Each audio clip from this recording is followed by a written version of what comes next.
ఓరుగల్లు గణపతి నవరాత్రి ఉత్సవాలు అత్యంత వైభవంగా జరుగుతున్నాయి. మండపాలలో కొలువుదీరిన గణనాథులను పెద్ద సంఖ్యలో భక్తులు పూజలు చేస్తున్నారు. మండపాల దగ్గర భజనలు, పారాయణాల కార్యక్రమాలతో భక్తి పారవస్యంగా మారింది. పేరిణి నృత్యాలు, శివతాండవాలు, గణనాథుడి జనన వృత్తాంతాలు లాంటి సాంస్కృతిక కార్యక్రమాలు అందరినీ ఆకట్టుకుంటున్నాయి.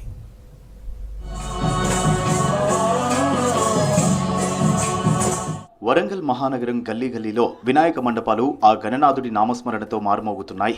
ఒక్కో రూపంలో ఒక్కొక్క చోట వినాయకుడిని ప్రతిష్ఠించి పూజలు నిర్వహిస్తున్నారు. పెద్ద ఎత్తున ఉదయం సాయంత్రం కుటుంబ సమేతంగా చేరుకుంటూ పూజా కార్యక్రమాలను నిర్వహిస్తున్నారు. హనుమకొండలోని అడ్వకేట్స్ కాలనీలో శ్రీ గజానన మండలి ఆధ్వర్యంలో 22 ఏళ్లుగా శ్రీ గణపతి నవరాత్రి ఉత్సవాలను నిర్వహిస్తున్నారు.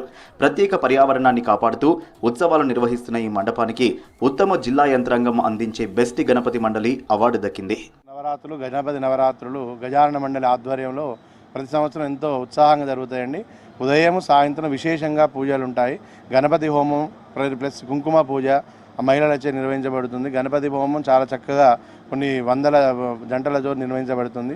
అదేవిధంగా ఉదయము లలితా సహస్రనామ పారాయణము, తర్వాత సాయంత్రము విష్ణు సహస్ర పారాయణము. ప్రతిరోజు మహిళలు చాలా ఒక 100 మంది వచ్చి చూస్తున్నారు కదా, చాలామంది ఎక్కడ జరగదు ఇలా.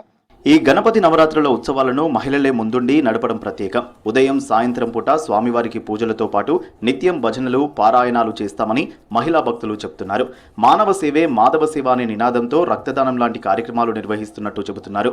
మనం ప్రతి సంవత్సరం చేసుకుంటున్నాము, కానీ స్పెషల్గా మా కాలనీలో మాత్రము ఇదేంటి డీజేలు ఇలాంటి వాటికి తావివ్వకుండా ఫస్టే అంటే ఒక కమిటీ లాగా వేసుకున్నారు. కమిటీ లాగా వేసుకొని ఫస్టే ఏ రోజు ఏమి కార్యక్రమాలు చేయాలంటే ఈ 9 రోజులే కాకుండా మేము దానికంటే ఒక 15 రోజుల ముందు నుండి ఈ ప్రోగ్రామ్ అంతా కమిటీ లాగా వేసుకొని ప్రోగ్రామ్ ప్రిపేర్ చేసి ఒకరోజు చూసారు కదా, ఒకరోజు శాస్త్రీయ నృత్యం, ఒకరోజు భజన, నిన్న మెడిటేషను, అట్లా ప్రతిరోజు ఇట్లా చేసుకొని ప్రొద్దున విష్ణు సహస్రనామ పారాయణం చేస్తున్నారు, సాయంత్రం లలితా పారాయణాలు చేస్తున్నారు. ప్రతి 9 రోజులు దాంతోపాటు ఏదో ఒక అకేషన్ పెట్టుకొని రాత్రి 10 వరకు ప్రతి ఒక్కరు ఇక్కడే పార్టిసిపేట్ చేసి ఇక్కడే అన్నప్రసాదం కూడా తీసుకొని 9 రోజులు మొదటి రోజు మేము గణపతిని తీసుకొచ్చి ప్రాణప్రతిష్ఠ చేసి ఒక దేవాలయంగా నిర్మించుకొని ప్రొద్దున సాయంత్రము లలిత విష్ణు సహస్రనామ పారాయణం.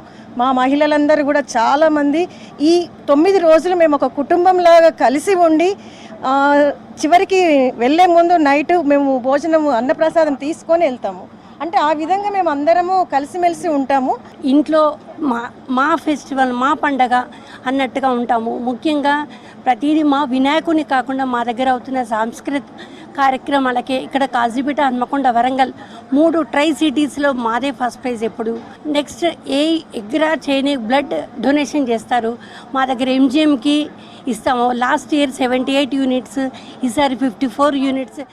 ఇక్కడ జరిగే సాంస్కృతిక కార్యక్రమాలు ప్రత్యేకత చాటుకుంటాయి. మన కల్చర్ను భావితరాలకు అందించే తరహాలో ఇక్కడ ప్రోగ్రామ్స్ నిర్వహించడం ఆనవాయితీ. ఒకరోజు భరతనాట్యం, మరో రోజు కోలాటం, ఇంకో రోజు కూచిపూడి, ఇలా నృత్య కళాకారులతో అత్యంత వైభవంగా నిర్వహిస్తున్నారు.